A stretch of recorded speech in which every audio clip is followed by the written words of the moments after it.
Hello and welcome to the Climbing Daily Wednesday news show, but not as you've ever seen it before and without any news, because we are at the IFSC World Cup in Innsbruck, Austria. I'm calling this the World Cup Couch, or WCC, I think, for this show. And I'm here with Christian. Now, Christian, you're part of Black Diamond, and obviously Black Diamond are a massive feature at this event. You're the #1 sponsor. So talk to me about what that means. Hey, hello everyone. So thank you for being here and sitting on our couch in our showroom. It's a pleasure to have you all here. So for us, it's super important to be here in Innsbruck. It's our European head office is located just over the river here. So we are here in the showroom where we have usually our line showings for the customer and to buy the new collection. So later on I will come and show a couple of new things here. Excellent. Just for you. And so we have a long history with the Austria Climbing Federation, but also the climbing center here. And Reini is also a guest later on. So since 2016, when Black Diamond Europe relocated from Basel to Innsbruck, we immediately set up this cooperation. We thought, hey, this will be the next level climbing gym and also next level climbing World Cup and World Championships 2018. If you remember that great event, I actually do. It was inside, wasn't it? It was here, and I think that combination was super appealing to us, and we came together really quickly and immediately. That was super fruitful and a great cooperation for us.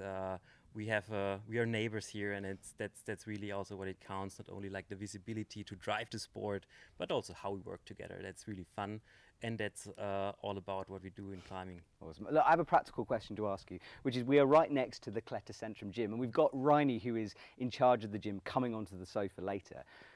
How do you get any work done?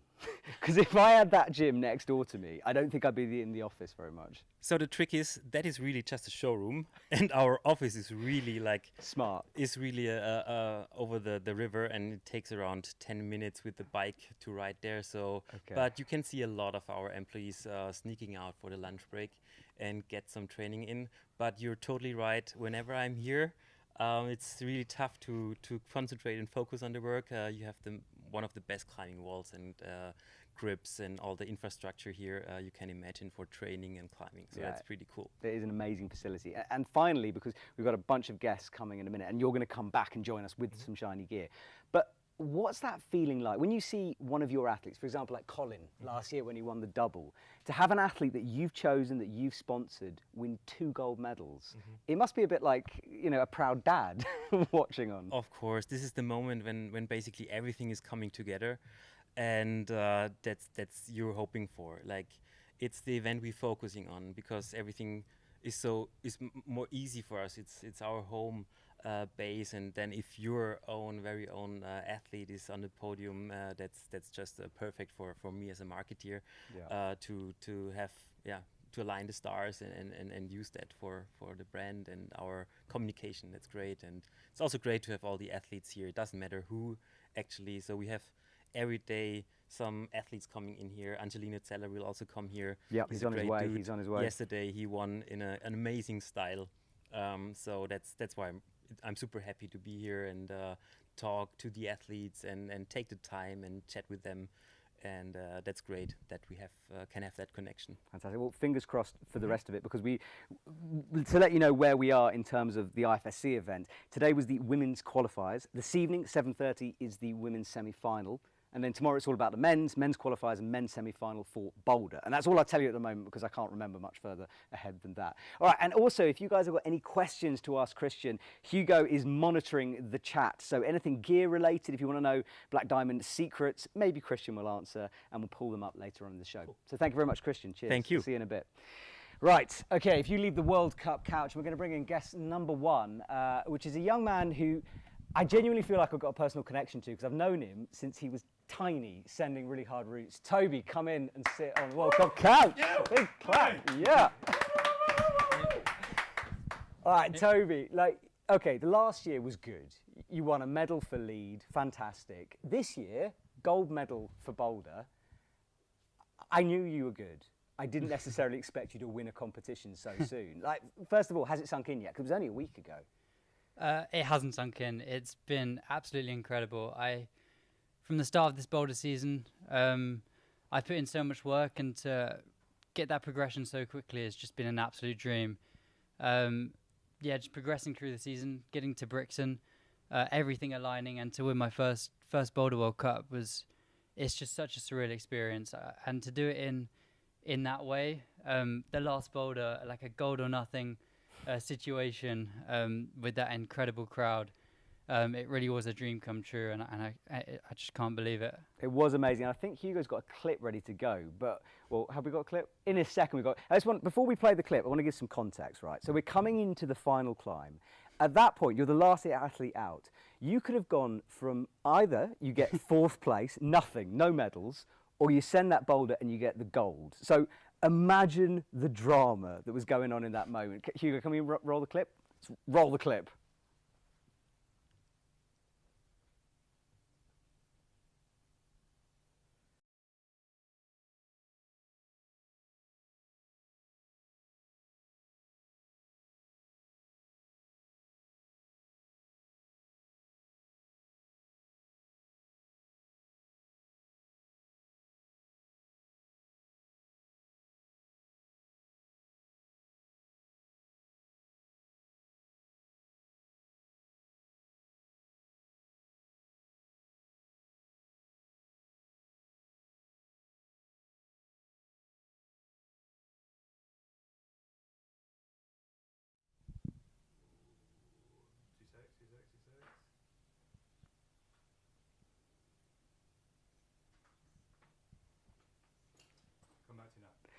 So, Toby, look, we watched that clip, and it was, it's hard for people to imagine this sometimes, right? But in the commentary box, obviously I have to be neutral, and I am neutral. But there's sometimes when you want a story to play out, and yours was the story of that finals, you know, watching you come through. All right, so when you pulled on for that last time, it looked like you weren't ever going to let go. It didn't matter what happened.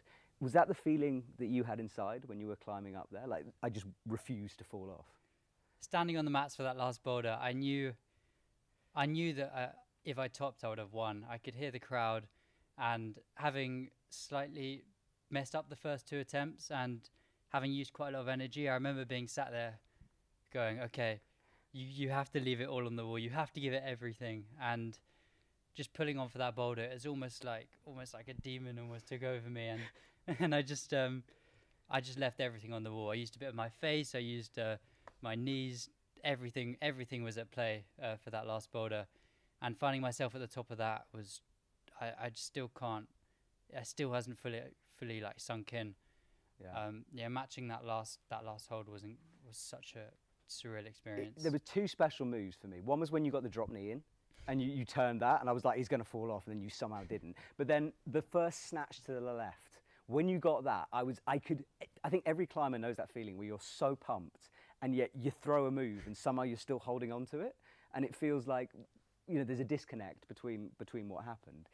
But when you matched the hold, what was the first thing you sort of processed? Was it the crowd sound? Because you took a moment to yourself before you celebrated. I think the first thing going through my head was like, you've just won your first World Cup.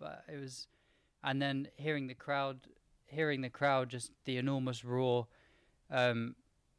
Yeah, all of these moments are moments that you train your whole life for, and I don't really know what I was feeling in that moment. I can't really fully remember, but it was just an incredible moment. It was special, and a lot of people know you for being a lead climber. Yeah. And I think even you would admit that you were a lead specialist a couple of years ago, but you've developed into, obviously, a very, very good boulderer. Is this because of the Olympics, or was bouldering always part of what you did? Did you enjoy that as much as lead? I've always been a lead and boulderer. I think I've almost been seen as a lead specialist because a lot of my early success in comps has come from lead, and bouldering has been somewhere which it hasn't previously been where my lead climbing has been. But over these last few months, and especially this winter, I've put a huge amount of work into my bouldering. I've 6 days a week, 8-hour days, just properly trying to improve my bouldering and almost level up in that aspect. And the Olympics is definitely a big part of that. The Olympics is my main goal of this. Is my short-term goal. Like Paris is my main goal. So putting a lot of work into my bouldering to get it to almost where my lead is. It's just been incredibly satisfying that seeing all the work pay off for it. I can't believe you do that much work. That is a crazy amount of training to do. Like how do you fit that into normal life? I'm not in education anymore. Okay. So I thought, I saw the Olympics and went, okay, I want to go all in for that. And it has to be all for the climbing, because you're competing against these professional climbers who are adults, and they're putting everything into it, and it's their professional job. Mm-hmm. So to compete against that sort of level and be in education just wasn't going to work. So I sort of sacrificed that for the training opportunities, and so far it's going well, and I'm really enjoying the process. I'm so pleased the hard work is working out, because it'd be awful to train that much and then get no success. That would be terrible. Let's talk about outdoor climbing a little bit, because that's when I first met you. I was interviewing you and your dad, who is sat behind videoing everything, because you've got a vlog, and we should mention, go to Toby's YouTube channel, check out a very good vlog series from him. But outdoor rock, like at Raven Tour, I've turned up there and you're trying hideous 9A link-ups and stuff. Like, you like the outdoors as much as you like plastic, don't you? I absolutely love outdoor climbing, and being in the comp season now, I get really focused on specific things. So in the comp season, I'm fully focused on comps. But as soon as that comp season finishes, it's all about the outdoor climbing. I absolutely love it. I've got a few projects that I've got going. Perfectamundo in Margalef. Okay, how close? When we say project, are we talking like project, ooh, that looks good, or project like, I'm trying the moves, I'm going for red pointing? Right now, I would say Perfectamundo is more in the, it's almost like a dream route for me. Okay. But I've put some work in last winter in the link up, which is Gancho Perfecto, the slightly easier version, and I got really close on that. So that sort of does the first half Perfectamundo and then branches off right. So I've definitely put a lot of work into the route.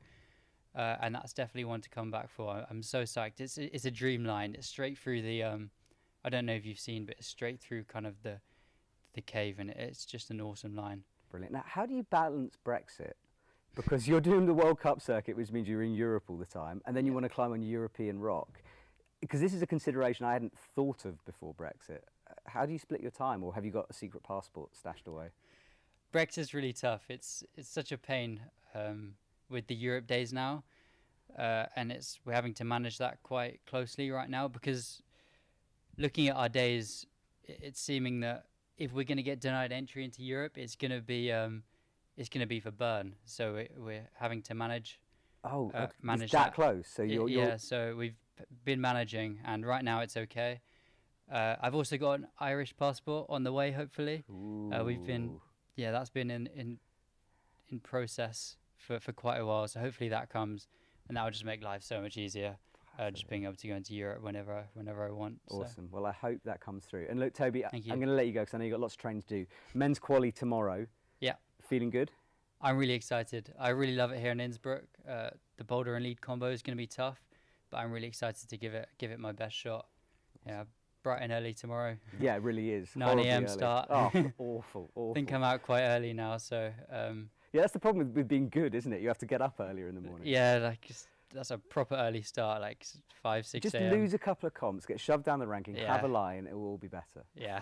All right, Toby. Thank you so much for joining the World Cup couch. Right. Best of luck tomorrow, and I'll see you soon. Thank you. Thanks, Good to see Toby. you. Cheers. I'll take that mic off you. Cheers, Toby. Thank you. And I should mention at this point, if you guys want to watch a highlight video of the qualification, we do a highlight video for the IFSC. In fact, the gentleman who does it is sitting over there. They're really good. Make sure you check out that channel for all of our hard work. All right, next guest, waiting in the wings, is Reini from the Kletter Centre Gym. Big round of applause. Woo! For you, sir. All right, is that his, or have I given them the wrong microphone? You can use that one. He's got two. What do we do? Just double it up. All right, Reini, first of all, how does a man who's so successful, runs so many gyms, work clearly very hard, how do you every year look younger and more tanned? Because it's just depressing. The secret is work less Right. and organize more Okay. the others to work. That sounds great. Delegation. Yeah, delegation. No, it's really like this. I try to be more in the back scene and not in the front anymore. And that's what gives me more power also for my own climbing and being outdoor. Okay, well, we're going to talk about your own climbing, but let's first of all talk about the gym, because what's it like having your gym that you run every day suddenly descend into complete carnage whenever there's a World Cup? Because you've got route setters, you've got isolation areas, you've got, you know, people like me taking up room in commentary box positions. How does the gym change during this World Cup week? I mean, the main change is that is not in my hand anymore. It's in the hand of the Austrian Federation, because the Austrian Federation is managing the whole competition, and it's me. I'm just the facility manager, being behind and trying to check everything, that there's no mistakes and nothing has happened. But the main work is on the Austrian Federation with Wilhelm Heiko. Okay, so you give them the gym, you give them the keys, you say play nicely, and then you step back a little bit. Yes. Okay. And whenever I come into the Kletterzentrum gym, especially during a World Cup, it's the most intimidating place to go for a casual session, because you have world-class climbers everywhere. They're on the lead wall, they're on the bouldering wall. What's it like having that community in your gym all at the same time? Does it make you feel good seeing that many athletes? No, it makes me proud. Yeah. It makes me really proud that we, in about a lot of work and in many years, I got this success that everybody likes to be in Innsbruck, and it's that everybody wants to be in Innsbruck, like a Wimbledon of tennis. It's Innsbruck in climbing. So. Yeah. It's the hub, isn't it? In Europe, if you're an international athlete and you go to Europe, you think of the Kletterzentrum gym. You know, that's your number one destination. Okay, so what makes the Kletterzentrum so good for that side of things? You know, what have you put in place that these international athletes want to come to the gym? I mean, what we are taking much intensity in is the quality of the routes. I never want my gym to be an extra fitness studio for somebody who just wants to do fitness. I want the people to climb. And I want also in the easy routes, I want them to climb and to learn about climbing. And I mean, the many hard routes that are set by the federation, it's incredible. I don't know any gym where there are so many hard routes as here. I mean, we have a bit of problem with the boulder area. It's too small and we need it 3 times bigger. We have some projects right now where we can have some extra climbing gym for the federation so that they can train more exclusive and in another way, because now it's really crazy. You have the commercial part and the profis inside working with each other.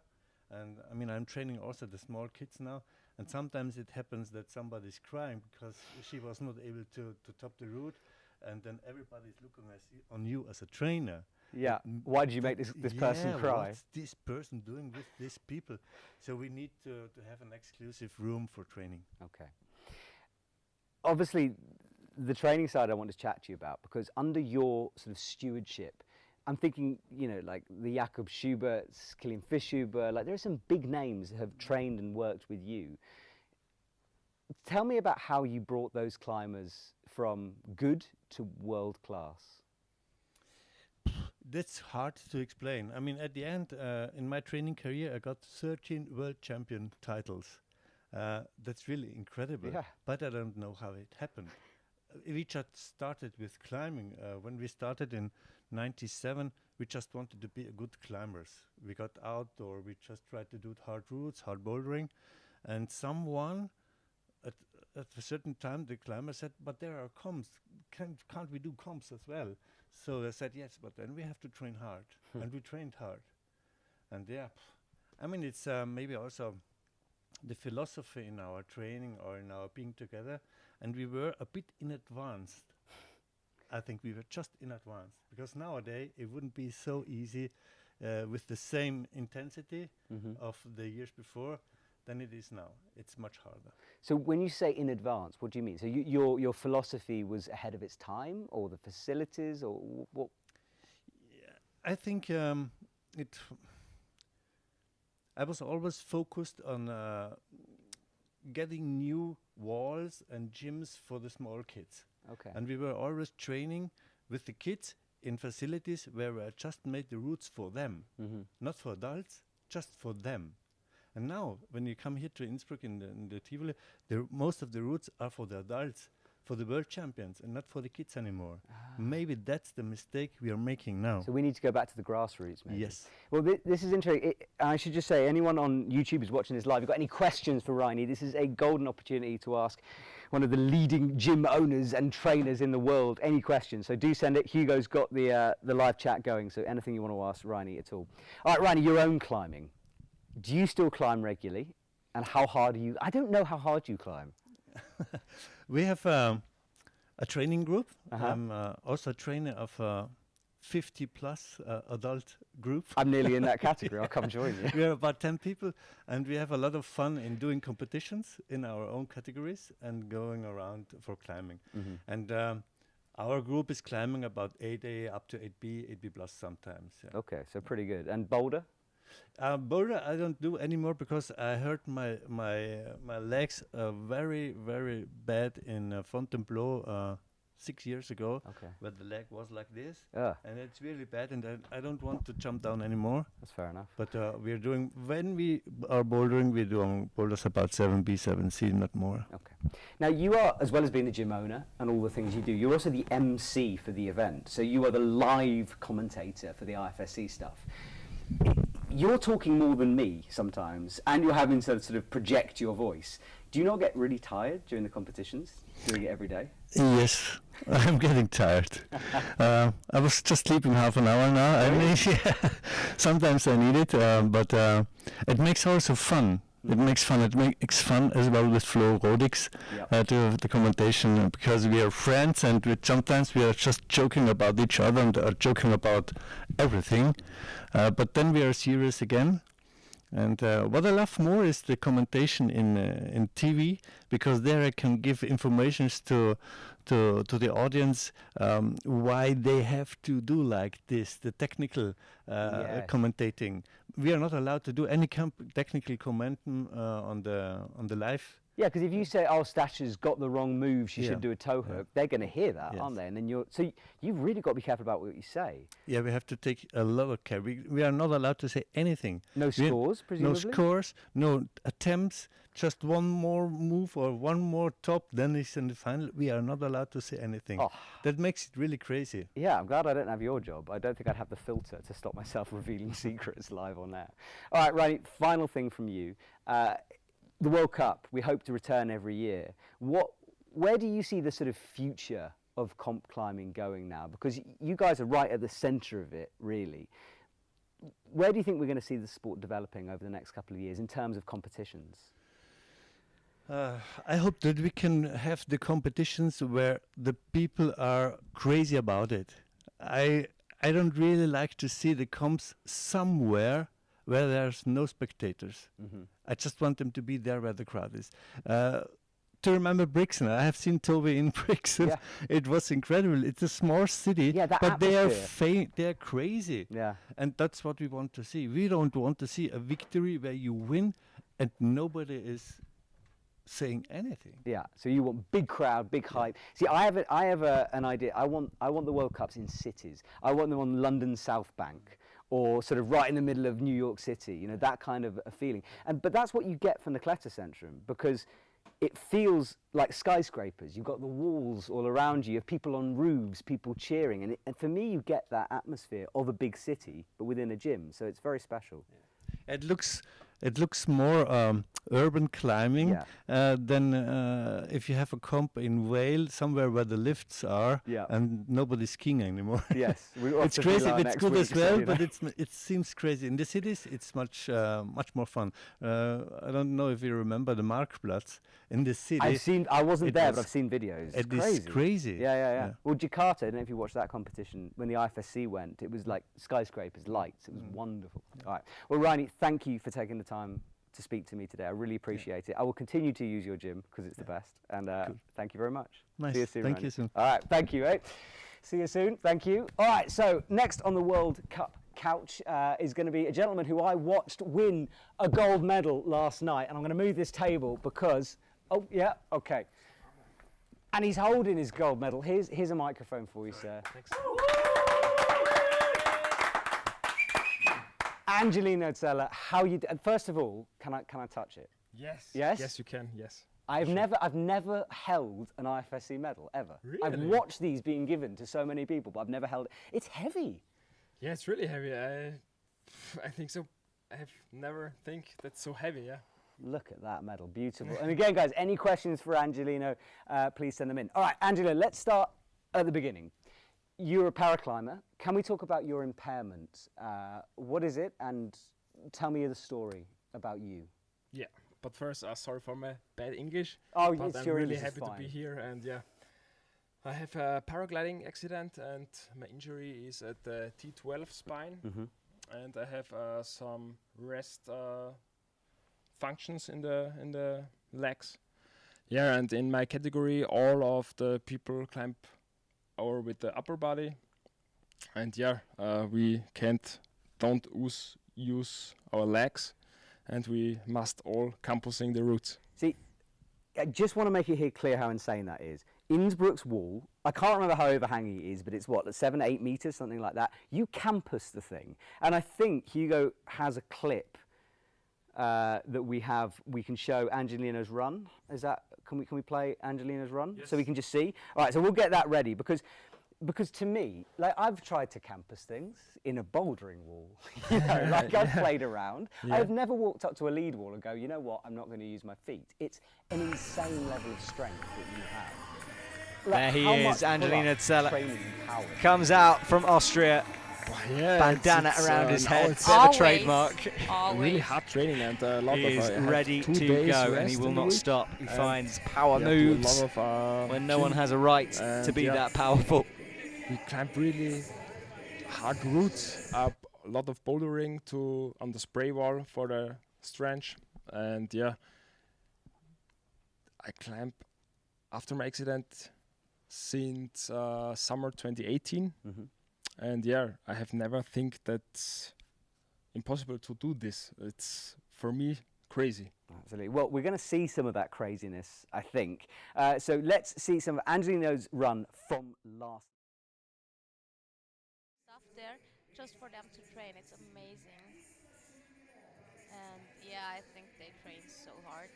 Yeah, the Austrian team does get lots of good support, and it pays off. We can see the quality, the caliber of the athletes. Angelino Zeller starts his powerful way upwards. The mountains in the background, white and crisp with snow as Angelino starts.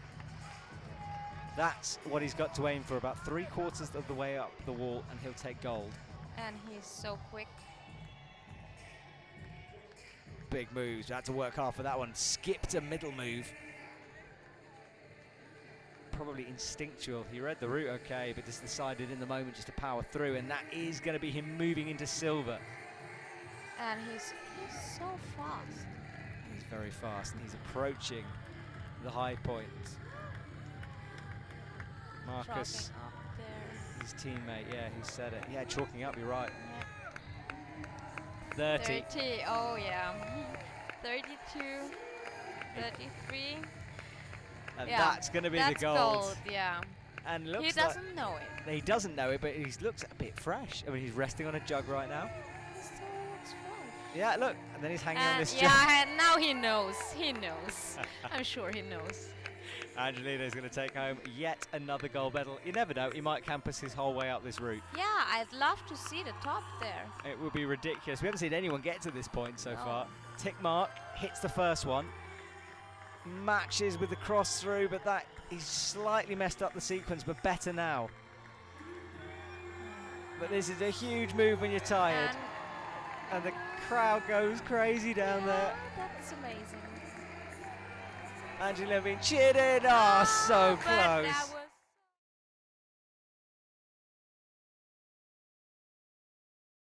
Angelino, that was how you got that gold medal. And I hope people watch that and they realise just how insane it is. Because, you know, the power to be able to do that, and you're hyping the crowd out half the time, it's an unbelievable level of strength. And how much adrenaline do you get from that moment, from that finals, when you're out there? Yeah, it's really cool for me. For me, it's an important thing that after the winning and after all the competition, it's so important thing so many people come to me and it's so inspire what you do with this accident or with this injury. And yeah, it's for me so cool to see. Then I motivated other people and do something with all things. It's interesting you use the word inspiring, because sometimes people have an issue when you talk about paraclimbers and you use the word inspiring and, you know, look at this. Because what you do, for you guys especially, this is just your life. You know, this is you doing it. But do you like the fact that people watch you, they get motivated to go out and train? Does that part of why you do what you do? Yeah, for sure. That's a big part because I love this, and yeah, I'm so happy to can do this, and now in this level, and I think it's more to do this better. Also climb much harder, better routes, and yeah, can campus much higher. Yeah. And yeah. All right, well, I've got a question that came in about outdoor climbing, and I know that you've got a special project in Italy. So tell me about that project. Yeah, I've tried to climb outside. It's a big dream for me, and yeah, it works. It's a little bit complicated about the way to the wall. I need a steep wall to campus, and the moves must be for campusing. I can't take a hook with the leg or So something. what is the route, first of all? The route is an 8A plus in Aosta, Okay. and Stefano Ghisolfi campus this, and I go there and try this. So it's got that big roof. Yeah, I remember him campusing. So that's your project. Yeah. How close are you to it? Yeah, there is a part that's really hard for me. It's a so far move and to a 2-finger pocket, but yeah, it works good, and maybe I send it in the next time. Okay, so what's more, if you've won so many medals now, are you at that point in your career where you're thinking, you know what, I actually just want to do the outside stuff, or are you still in the performance competition frame of mind? Because it's hard to keep the motivation going. I mean, that amount of training, that amount of work, it's a lot. Yeah, but I think it's the combination. Also the rock climbing outside and the competition, and I love this, and yeah, when I can to climb outside, I can relax my mind, and it's other thing for me, and yeah, I love it. Awesome. Well, we love watching you do it, man. Thank you. It's absolutely incredible to see you perform out there on the biggest stage. And last chance for anyone who's got any questions for Angelino, please send them in. I wanted to ask you a question because we've got LA28, Yes. which the paraclimbing is not included in. And we're having a huge push at the IFSC to try to get it. Obviously, it should be included, shouldn't it? It's just the obvious. We need paraclimbing in the Olympics. Yes. Maybe this year it works for us, but it's they think about parasurfing or paraclimbing, and in the end of 2023 they will say it one of this sport was being LA in 2080. So it's worrying, you know. If it is, let's say it happens, are you going to keep on till LA28? Yeah, Yeah? for sure. Yes. Okay, well, Angelino, if that happens, and it should happen, I can't wait to watch you do it. Like, literally, every time you come onto the stage at an IFSC event, I start to smile, because I know exactly what's about to happen. And I know that Owen, who edits a lot of the stuff back there, he does the same thing. He's just like, Angelino, we know what's going to happen here, because the crowd get behind you, and it is just, it gives me, I've literally got goosebumps right now thinking about it, because it's insane. So thank you so much, and I'll see you next week in Villars for the next competition. Yes. Thank you so much. Thank you. It's a Thank you pleasure very for much. me. Give a big round of applause, Angelino. Thank you very much, sir. All right, I'll take that off you. Thank you, Angelina. Appreciate it. I'll see you soon. You can leave the medal if you want. If you want. All right, well, we've got another guest being lined up as Angelino will leave us. Thank you very much, man. I'll see you soon. Right, so as part of this IFSC circuit that we're all on, it takes a lot of hard work just to make anything happen. We've got broadcasters, we've got the athletes, of course, route setters, But one of the most important group of people are the photographers, because without them taking the pictures of the athletes, you'd have no idea what's going on. So I'm very proud to announce that Lena is here in the World Cup couch.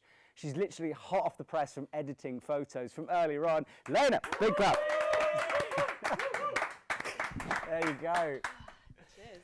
All right, now I know that I've stolen precious moments out of your day, because your day does not stop. Like, you arrive before everyone else does, you take a load of photos, you don't have to edit those photos, you probably went to bed past midnight last night. So how are the energy levels at the moment? It's not so bad at the moment because we're only day 3. Okay. But yeah, I guess media doesn't get that much sleep, as you must know yourself. A little bit. Yeah, the event doesn't really finish for us when the finals stop. That's like halfway. Then we go to the press room and we start editing. And yeah, that takes quite a long time. So, well, if you're watching this again and you have any questions, maybe you're an aspiring photographer, you want to know how Lena got into that position, please send some questions via Hugo, who's doing a great job with all the technical stuffs behind the scenes here, and he will send it on. All right, Lena, well, actually, I'm going to ask that question because it's a really good question. How did you get to where you are now? Because we did a video for Epic TV a long time ago, because I'd seen some comp photos you did, and I was like, she's got something different. That's really interesting. We turned up at the same gym. I had no idea that in however many years' time you'd be suddenly IFSC t-shirts behind a thing. How did you become an IFSC photographer? That's a really good question. And it's not one that has a really easy answer. Yeah, that was quite a while ago. Yeah, it was wasn't when ages we ago. It did was the depressingly video? long time ago. God, yeah, that was quite a long time. Yeah. Please do not search it out because No. I didn't really know what I was doing. But then. Hugo might be putting pictures of the Instagram over the top, and we will be doing. So if you want, Lena's on Instagram, obviously check that out. So yeah, carry on. Yeah, I guess it was a matter of building up a portfolio from many different comps, many smaller comps, and then yeah, sharing that portfolio, sending it wherever you can, and then hoping somebody will like your photos and hire you. Because it's a tough job being, like, I think photography in climbing, there's lots of tough jobs, but you have one of the hardest, because everyone who buys a camera thinks they're a photographer nowadays. You know, it's one of those, and like, I want to explain to people the levels to this game, right? Because you're up here, you're a total professional, and the way you see things is different, but people have this perception that it's easy to be a photographer. It's not, is it? Especially within the climbing world. I don't know. I mean, like, I think if you buy a camera and you use it, you are a photographer. Sure. I think that's it. It's not the easiest profession, like, financially, but like everybody who takes photos and enjoys it is a photographer. So I wouldn't really take that away from people. I think no, exactly, not at all. But what I mean is, like, it's a world that's changed. Like, back in the day, photography used to be film. Like, you know, the group of photographers was very small. Nowadays, everyone's got access to a digital camera. You have to find a way of rising above everyone. You know, you have to be better. You are the IFSC photographer. How do you find ways of raising your game and finding new angles, and like, what do you do? I think I would really struggle with film, because probably each round I take like 8,000 photos. I have to develop them all in a Lightroom. Yeah, don't do that. Film would not be That'd be a very late ideal night at for that me. point. That'd be very late. How do you up your game? I don't know. I think the more photos you take, the better you get at it. But I think the job of a photographer is not just taking photos. I would love it to be that way, but there is a lot more that you have to do within the IFSC. There's a lot of editing and a lot of tagging. Like, each photo has a name of the athlete on it. And within other other ways of earning as a photographer, like, again, taking photos is probably a really small percentage of the job. A lot of it is marketing and computer hours, and yeah, not as glamorous as people may think, as Instagram shows. Now, part of your job is you're the event photographer. So there's a criteria that you have to follow. You know, you have to take a photo of the athletes in certain ways. You have to upload it. Do you ever find that bumps in the way of your creativity? Because someone who hasn't got that kind of a task, for example, could go out and take pictures of reflections or like blurry pictures. You can't do that. You can't be that artist. You mean. You are, maybe. But does it sort of, because it's tricky, because you are being creative and yet you have quite a tight brief you have to follow. Yeah, I think when it comes to early rounds, like qualifications and semis, where there is a lot of athlete on the wall, athletes on the wall, you're very right. There is a limited amount of spare time / none. Yeah. So you can't really let yourself like explore things that you know might not work. So you basically have to go with the standard. You have to get a photo of each athlete or try your best to do so. And when you have like 10 athletes on a wall or however many we had on qualification rounds, it is really difficult to think outside of the box. But when it comes to finals, when you've got one athlete on the wall, then you can play a little bit more. But yeah, it is limiting, I guess, in a way. Have you ever taken an amazing photo and then not given it to the IFSC? No. I No. would definitely do that. I'd be like, you know what, that's for me, that one. No, definitely not. That's the political. All right, fair enough. Are there any questions, Hugo? We've got any for Lena about photographizing? If there are, if you've got a photographizing question, please send it in for Lena and she will answer it. I want to talk about kit because for the gear geeks out there, what do you shoot on? What bodies and what lenses are your go-tos for competitions? So at the moment, I'm shooting on 2 cameras at the same time, just because there isn't really time to change lenses either. So I'm shooting on Sony A7R and A7 III.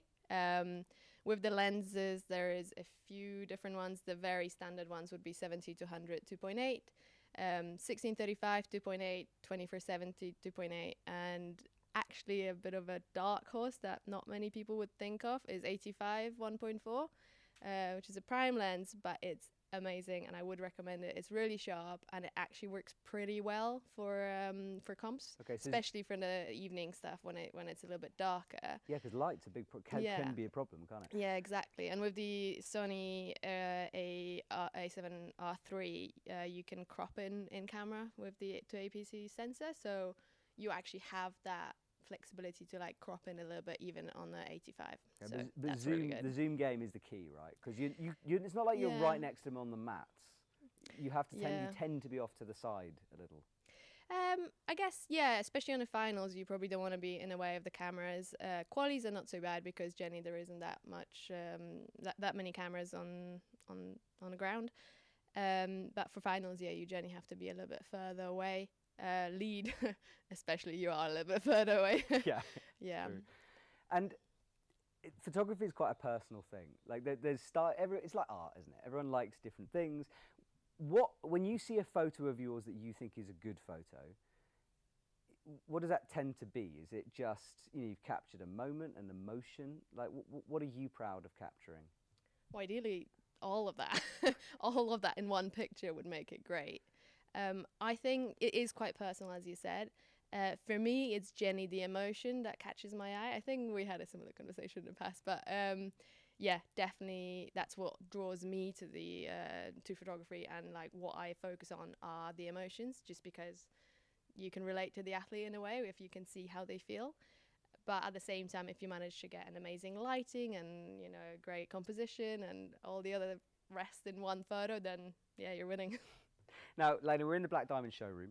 And if you're just joining us, welcome to the World Cup couch on Climbing Daily. This is a live show we're doing every single day, starting today, which is Wednesday. Is it Wednesday? I've lost all track. I think we think it's Wednesday, I hope. And then we finish on Friday, and as we don't know when Friday is, it's then. But I genuinely don't know anymore. I've lost my mind. Yeah, we'll see. But that's what we're doing if you're just joining us. Lena, we're in the Black Diamond showroom. You took some really cool photos of Seb on DNA. Okay, so, and I've always wanted to ask you about this. What's it like hanging on a rope? Because I've filmed my fair share of climbers doing hard stuff, but that DNA is next level. What was it like being there while someone is trying the hardest moves in the world? Absolutely mind-blowing, for sure. I mean, I've not been to Ramirol before either, so it was like first day that I got there was shooting with Seb when he was trying his project. And literally, like, you don't see the crag when you walk in. So, like, it takes you, like, I don't know, 10, 15 minutes. And then you walk around the corner and then the whole crag, like, opens up. And I genuinely think I stood there for, like, 15 minutes just being, like, totally in awe of that place. Just, like, jaw on the floor, being like, oh, my God, how have I never climbed it before?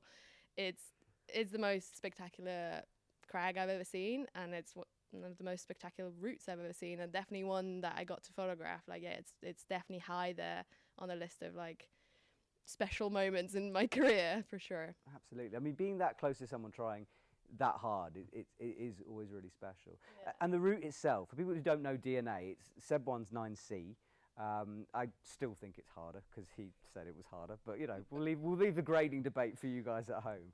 But just talk to me about some of the moves. Like, how small are the crimps? How small are the handles? How big are the moves? Because I don't know the specifics of that route. So what's it actually like? I mean, it's not really easy to answer that question because when I was there on a rope, I was so focused on A, like getting the right composition, and B, not being in a way. Yeah.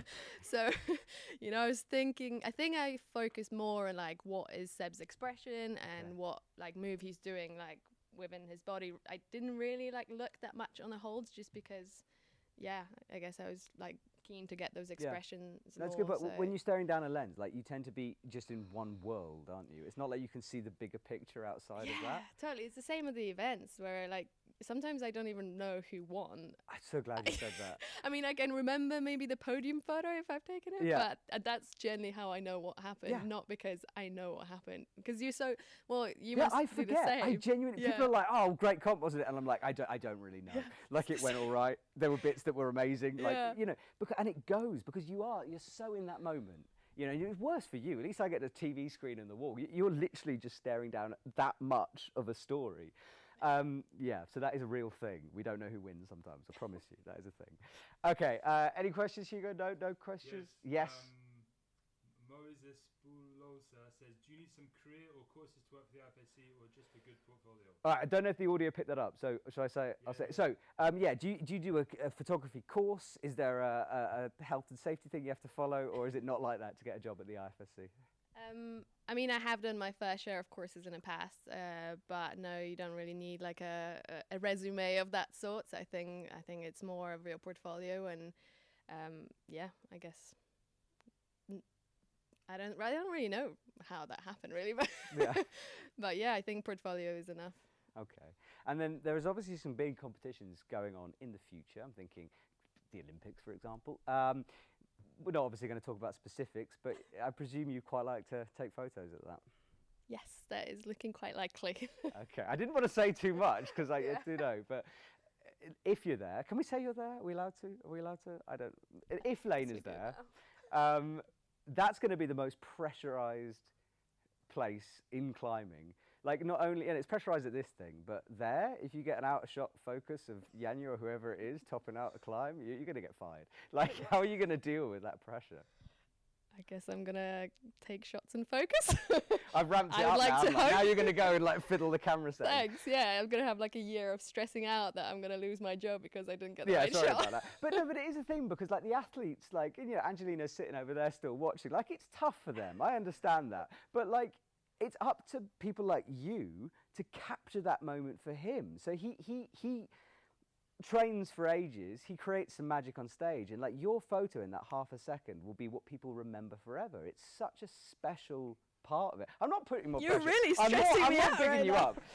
up. I think my point is, and I've lost my own real mind of where my point is. I think I'm bigging you up on what you do because it's like, it's cool. Like, because you look through Instagram and, you know, those memories are important. Do you look back and you remember competitions and stuff and you're like, wow, I did that. Like, that was me.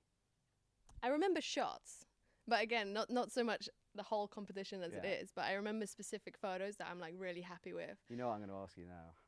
Which Which is it? Oh my god! I mean, like, I don't have like one specific one in mind. There was actually, well, now I do. There was one of two Chinese athletes on speedwall actually. I was in Villar last year when they were just synchronized. It just looked insane, and I actually took like a burst of photos. So I think I actually made it into a reel. But that was like one of those moments where you know this is going to be good whilst you're shooting it, and you're like smile whilst you do it because you're like, awesome. oh my god, this is going to be great. So that happens sometimes, but I mean, yeah, I don't really look back on photos so much because there's generally another comp coming up, and then you're taking new photos, and yeah, there would be a lot of photos to look back on if I wanted to look for the Absolutely. archives. Well, you don't just take competition photos, you take other photos as well. So what does the rest of your year look like? Have you got any exciting projects coming up you can tell us about or give us a hint of? I've got quite, well, I do a lot of outdoor climbing and outdoor photography and skiing and paragliding and surfing, other sports. I do have a few projects lined up. They are not exactly like finalized yet, so maybe maybe no more details on it as of yet. But you did spend recently quite a long time on a small boat in the Arctic, right? Antarctic, Antarctic. yes. The other one, the south one. Yeah, the opposite one. Polar bears. Polar bears are the Arctic. Right, okay, so no polar bears. No I suppose polar you told me you bears. had to learn how to shoot a gun. Well, yeah, there was another trip that was going to the Arctic, but that was cancelled. Okay, but how was the one that wasn't cancelled then? Was it good? Well, we didn't have to shoot any guns, That's which good. was great. No bears died in the making of. No bears died in the making of it. We did get crushed by icebergs occasionally, and then got rescued by Chilean Navy. Occasionally get crushed by icebergs. We had some problems with the boat. Our engine was faulty and the gearbox broke, so we didn't have the engine functioning. So we couldn't escape when the icebergs were heading our way. God, that's like my worst. That's like a bad dream. So yeah, I felt like did it hit you? Well, yeah, it, like continue like pressing us. Yeah. How are you still here? What happened? How'd you get out of it? Did you row? Well, one time we got rescued by Chilean Navy, which was very kind of them because it was like 4 a.m. and we were in trouble. The other 2 times we were using also little dinghies, like tenders, to like push the boat out of the way. But obviously the boat was like 40 tons, and the dinghies are not exactly like great at pushing a 40 tons across. Yeah. So yeah, one time we actually winched an iceberg. Right. Yeah. So. You get creative because you don't have many options. So We've got to the end of the interview. All I want to do is talk about how you escaped death now from icebergs. Yeah. But I don't think we have time. So, look, guys, go along and follow Lena on Instagram. She's an incredible photographer, very, very talented. Works for the IFSC, obviously. Follow her, follow all the rest. And I'll see you Sunday, when it's all done. And we're shell-shocked and exhausted. Yes, sounds Awesome. great. Thank you very much, Lena. Cheers. Thank you. Thank you. Woo! Big clap for Lena. Thank you very much. I'll see you soon. Thank you, Lena. Right now, Christian is hovering in the wings because we're in the Black Diamond showroom and we need to chat about gear. And I need to persuade him to give me some gear because I love a freebie. A backpack straight away. Yeah. You know I love a backpack. Tell me about the backpack. Stone This duffel. is not just a backpack. So this is our story because it was part of the interview here. Next year is the big year in Paris, and so we also did our part, and so we came out with the Olympic capsule style. So all of our Black Diamond athletes, they will already compete with our capsule style, consisting of the stone duffel, a really cool chalk bag and a chalk bucket for bouldering, and the new airnet harness, and I'll show you that. Oh yeah, so hang on. Oh yeah, I'll grab that for you. So the backpack itself, obviously they're using to store their kit in it. So when you see them walking into ISO, out of ISO, they'll have that backpack on. Yeah. And then. So the cooler thing is. Hang on, wait, we can't. The coolest thing right? is the airnet harness with the Olympic color. So it is our original airnet technology, like with this net technology, Dyneema material, super lightweight and super durable at the same time. So it has also the infinity loop. Our patent pending system here. There's no sewing. Please tell me how that works, because there's no stitching in there's it. no I don't stitching. Understand. So it's waved around and then stitched in a really interesting way. I cannot unseal here because that's patent pending. No, it's a really cool feature our engineers in Salt Lake City came up with. And that really helps because you know the moment sometimes when you're like tying in and you're resting at the bolt and suddenly like plop, it makes this. Most harnesses really have a line on them exactly, where the stitching is, and that can kind of catch sometimes. That can catch, and then it gives this awkward moment when like trying a route. When you say Olympic colours, because we're kind of an orangey red here, what are the Olympic colours? You're talking about the rings? No, it's our colours because we cannot really like adapt anything that is from the Olympic. That's just our take on how we want to kit out our athletes to stick out and be proud Black Diamond athlete, and consisting of the chalk bag and the chalk bucket, and that makes a really cool kit. Available S24 also at retail, specialty retail, and in our online shop. Okay, so if people want to buy, and are there different colours available, or is this the color? This is the color for next year, and as I said, so this year our athletes are carrying that proud at the Olympic at the competitions, and next year we make this available for for everybody and you. I like it. I like the fact that when someone is climbing on this up on the wall, instead, because it was black before, super Exactly. stealth, Yeah. I like it, undercover. But the flash of colour means that Yeah. whenever there's a camera or Lena the photographer, Yeah. you're going to know what harness they wear. Exactly. It's, Yeah. it's a good. You should be in marketing. Ah, It's I should, clever. yeah. It's clever. Cool. Okay, so chalk bags, airnet harness. Yeah. That's very cool, and you can buy it from next year. Next year, March. Okay. Yeah. On the EpicTV Shop as well. As well. Excellent deals on the EpicTV Shop. All right, well, Christian, you're going to return throughout the week with more gear. I especially want to know about shoes, obviously, because Black Diamonds, the new method that we talked about last year, I'm Yep. so excited by it. Yeah. Because the green one was like, for me, the first super performance shoe that felt incredible. And it did. I wore it genuinely for a long time. Yep. We talked about the new method versions. Yep. Without giving it away, later on in the week, for people to return, what kind of kit are you going to be showing us? So I will show you a little bit of the bouldering kit. We will come out next season, also S24. So we're focusing on the bouldering kit. And there's not yet the next level method S you're talking about, but we're working hard on that and giving some hints. You mentioned the route which was climbed in our prototypes. So there's something in the pipe, and we're getting better every season, and super excited what's to come from Black Diamond, especially in rock shoes and footwear, as you can see in the back. So we have a lot of cool stuff. Nice approaches, the orange ones especially. Very, very cool. And obviously the cams, like for me, BDC forwards have been like the cam for a long time. I don't own any, but if I, it's like the people who have them, I'm like, oh, they know what they're doing. Yeah. It's like that kind of feeling. So we will have Loic from our product team and Christina here, and doing some really in-depth product talk to you guys. And if you have already any questions, give us a note. Exactly. So send them through. So that's what's coming later on in the week. Christian, thank you. Hugo, are we done? Have we got anything else? We're good. We're good. Is it beer o'clock? It's definitely. I mean, it's coming up to what, 4 o'clock? So 4:30. Oh, it's we are late. absolutely Yeah, beer o'clock. perfect. All right, now, just to shout out what we're doing here. So we are in Austria. We're in Innsbruck. We're here for the IFSC World Cup, and you guys can watch the broadcasts.